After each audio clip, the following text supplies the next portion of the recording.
in a white room with black. Look a good job in the city and made you a moron. Every band on this list made one decision, just one, that ended the best chapter of their career. Not a slow fade caused by changing tastes, not bad luck. A specific moment where someone chose something and everything that had been built started to come apart. Some of these decisions were deliberate, some were impulsive, some made complete sense at the time. All of them cost more than anyone expected. These are 10 rock bands whose best days ended with one decision. Number 10, the Kinks.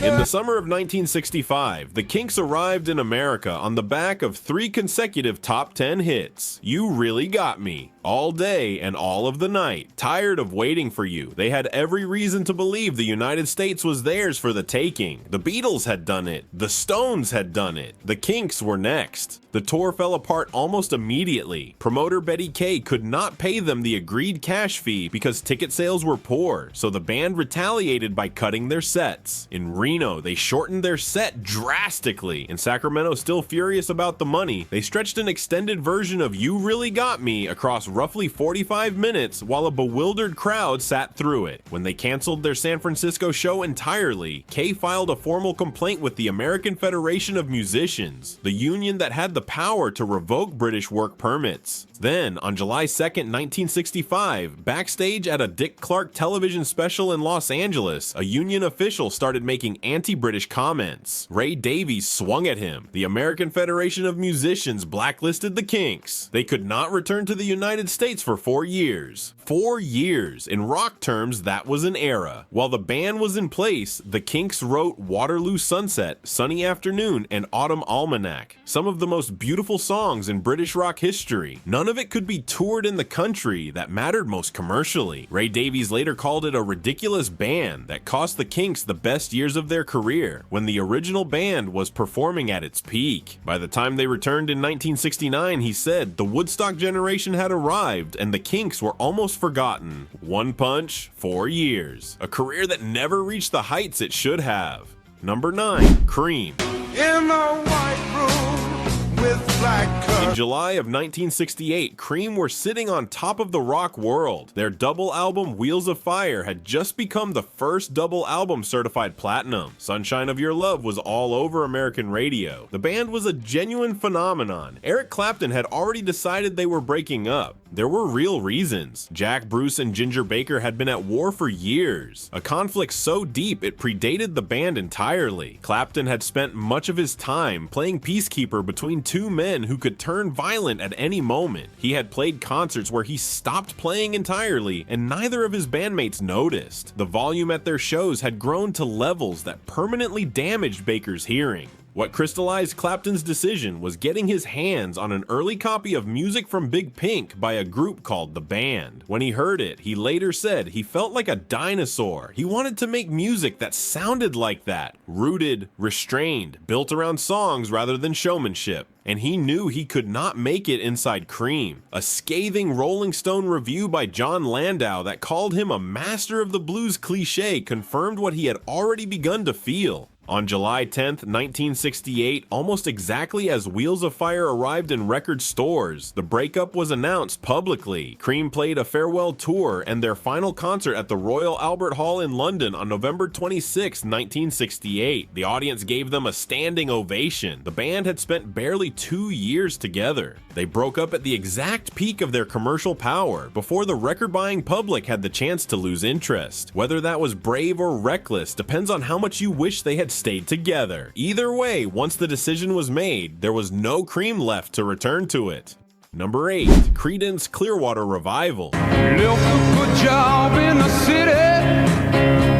Between 1969 and 1971, Creedence Clearwater Revival released 5 studio albums and 14 consecutive top 10 singles in the United States. 14, Bad Moon Rising, Proud Mary, Fortunate Son, Up Around the Bend, Have You Ever Seen the Rain? No American band in that era came close to matching that pace. John Fogerty wrote the songs, sang lead, played lead guitar, and produced every record. Tom Fogerty, John's older brother and rhythm guitarist, left the band in early 1971. He had grown tired of having no creative voice. That was the first crack. Then, heading into 1972, tensions between John and the remaining members, bassist Stu Cook and drummer Doug Clifford, reached a breaking point over the same issue. John's response was to give them exactly what they asked for, in the most damaging way possible. For the Mardi Gras album, Fogerty gave Cook and Clifford equal songwriting and lead vocal responsibilities. He contributed only 3 original songs himself. Neither Cook nor Clifford had ever sung lead on a Creedence record before, and there was a reason for that. The results were painful. John Landau opened his Rolling Stone review of May 1972 with a sentence that still echoes. This was, he wrote, the worst album he had ever heard from a major rock band. The band played a short tour to support the album and disbanded on October 16, 1972. At their Rock and Roll Hall of Fame induction in 1993, Fogerty performed his songs with Bruce Springsteen and Robbie Robertson, but refused to share the stage with Cook and Clifford. The wound never closed. One album decision ended one of the most consistent runs in American rock history. Number 7, the Sex Pistols. By early 1977, the Sex Pistols had caused more cultural chaos than any band in a generation. They had been dropped by EMI after the Bill Grundy television incident. They had signed with A&M outside Buckingham Palace and been dropped again inside a week. The thing that set them apart from every other punk act was the songwriting of their bassist, Glenn Matlock. Matlock had co-written 10 of the 12 songs that would eventually appear on Nevermind the Bollocks. He understood melody, structure, and arrangement in a way that nobody else in the band did. He was also deeply disliked by John Lydon, who found him too professional, too polished, and too interested in the Beatles. In late February of 1977, manager Malcolm McLaren sent a telegram to the New Musical Express announcing that Matlock had left the band. The official reason was that Matlock liked the Beatles too much. Paul Cook later admitted the truth was messier. Lydon wanted an ally in the band. McLaren wanted a more dangerous image, and neither was prepared to fight for what Matlock actually contributed. Cook called it simply a stupid thing. Steve Jones called it a mistake. Matlock's replacement was Sid Vicious. Vicious had never played bass. During the recording of Nevermind the Bollocks, producer Chris Thomas deemed his playing unusable, and Steve Jones played most of the bass on the album instead. The band went to America in January of 1978 for a tour that fell apart in 7 shows. On January 14th at the Winterland Ballroom in San Francisco, Johnny Rotten walked to the microphone after the final song and asked, "Have you ever gotten the feeling you've been cheated?" The band broke up that night. Matlock had co-written the songs. Vicious could not play them. That is the whole story. Number 6, Black Sabbath.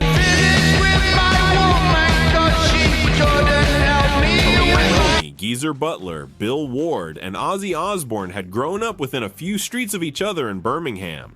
They had been playing together since 1968. They invented a genre, sold tens of millions of records, and spent a decade building one of the most recognizable sounds in the history of rock music. By 1979, they were tearing each other apart. The entire band was deep into the rock and roll lifestyle by that point. All 4 of them, not just Ozzy, but Osbourne had reached a different level. When the band rented a house in Los Angeles to write the follow-up to Never Say Die, Ozzy disappeared for weeks at a stretch. Nobody knew where he was. When he came back, he showed little interest in singing. Iommi would develop a riff. The band would build a song around it, and Ozzy would not engage. Months passed with no album materializing. On April 27th, 1979, Bill Ward, Ozzy's closest friend in the band, was sent to deliver the news. Ozzy was fired. He later wrote that he felt betrayed. Firing him for being out of control while the rest of the band was equally out of control was hypocritical. He was not entirely wrong, but Iommi had reached the point where the only options were to fire Ozzy or dissolve the band entirely. He made his choice. Geezer Butler described it in 2024 as heartbreaking. "We had grown up together," he said. "We fought against the odds together. We performed miracles. It is like cutting off your arm." Ozzy went on to build a solo career that commercially surpassed the band that fired him. Black Sabbath continued with Ronnie James Dio, who brought his own brilliance to the role. But the original lineup from Birmingham, the 4 men who invented heavy metal, was finished. We are halfway through, and the list only gets bigger from here. If you are not subscribed yet, now is the time. Let us keep moving. Number 5. The Doors.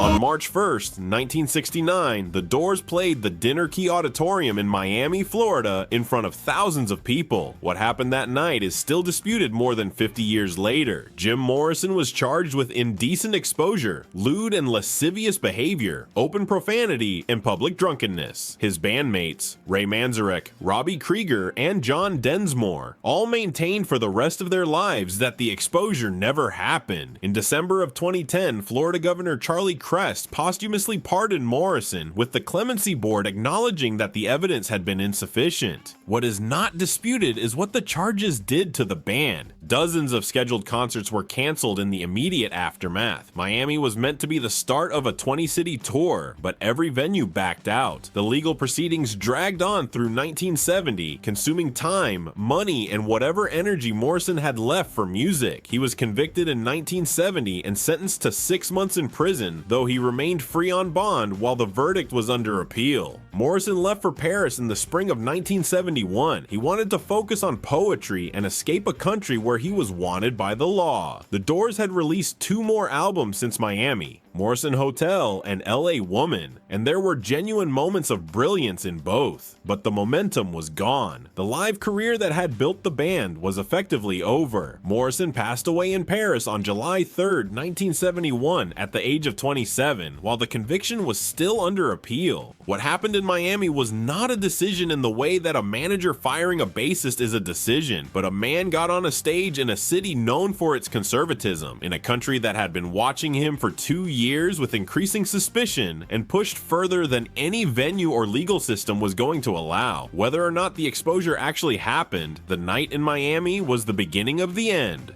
Number 4. Deep Purple.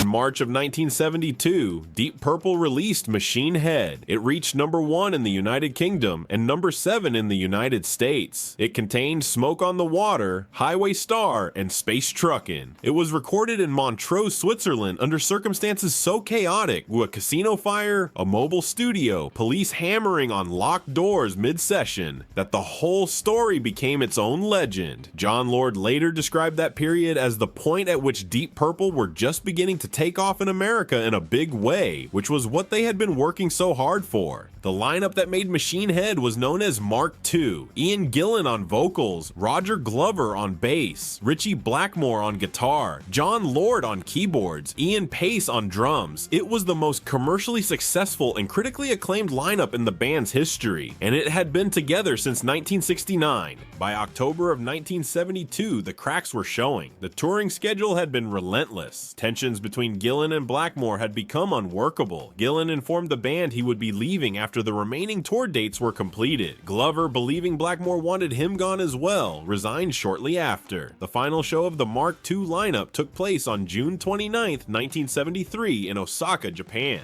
Jon Lord's response to the news has never been improved upon. He called it the biggest shame in rock and roll. God knows what we would have done over the next 3 or 4 years, he said. We were writing so well. He was right. Deep Purple continued, cycling through new lineups over the following decades. Some of them made excellent music, but the combination of musicians that produced Machine Head, Made in Japan, and Smoke on the Water was gone before America had fully embraced it. The classic era ended on a stage in Osaka in the summer of 1973, not with a dramatic announcement, but with a tour that simply ran out of road. Number 3. Pink Floyd. And did they get you to trade?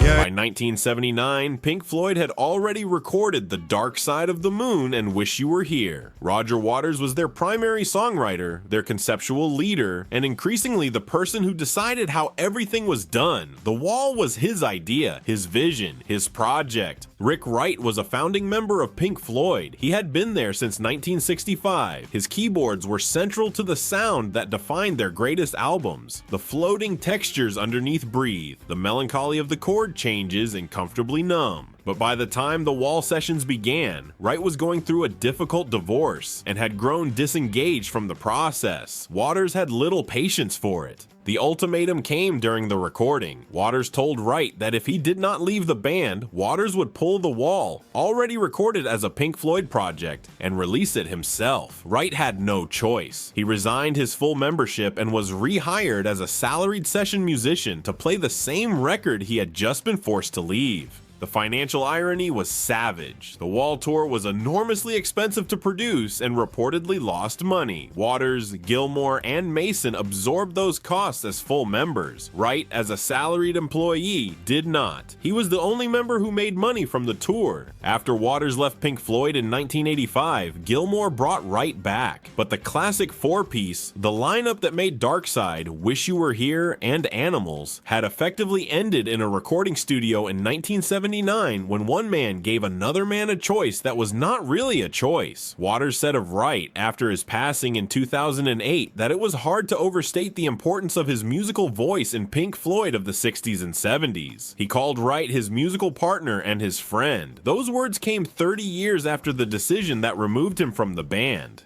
Number 2. Lynyrd Skynyrd. Moving around from town to town is what makes me so. In October of 1977, the band was in the middle of what their own management had billed as the Tour of the Survivors. Street Survivors had just been released. The band was stronger than it had been in years. Steve Gaines, who had joined only the year before, was already being described by Ronnie Van Zant as one of the finest guitarists he had ever heard. The band had been traveling on a chartered Convair CV-240, a twin-engine propeller plane built in 1947. Everyone around them knew the plane was in poor condition. Aerosmith's crew had inspected the exact same aircraft earlier in 1977 for their own tour and rejected it on the spot. They found neither the plane nor its crew up to standard. Aerosmith's assistant chief of flight operations later described watching the two pilots share a bottle of Jack Daniels during the inspection. The Skynyrd camp knew it too. Drummer Artemis Pyle described the plane as looking like it belonged to the Clampett family. The decision to replace it had already been made. Keyboardist Billy Powell confirmed that they had decided the night before to get rid of the plane after landing in Baton Rouge. They were going to celebrate the last flight on it.